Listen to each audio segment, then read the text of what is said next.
Bentrovati al meteo. Ponte del 2 giugno, clima da inizio estate, ma con occasionale instabilità. Vediamo dove nel dettaglio. Sul Veneto la grafica di giovedì ci mostra un contesto buono, sarà infatti in prevalenza sereno o al massimo poco nuvoloso. Tuttavia sui monti nel pomeriggio saranno possibili dei rovesci e temporali, per il resto assenti. Temperature stazionarie o in lieve aumento, minime tra 14 e 19 gradi, massime invece tra i 25 e i 28 gradi. Ci spostiamo ora sul Friuli Venezia Giulia. Anche qui sarà soleggiato con cielo poco nuvoloso. Sui rilievi sarà più variabile, specie nelle ore pomeridiane, con temporali possibili poi anche fin verso qualche zona di pianura.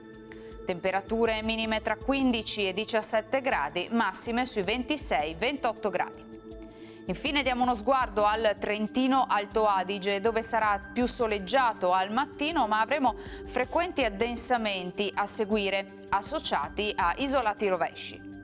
Temperature minime intorno ai 14-15 gradi, massime sui 25-28 gradi all'incirca. Dal meteo di Antenna 3 per ora è tutto. Arrivederci.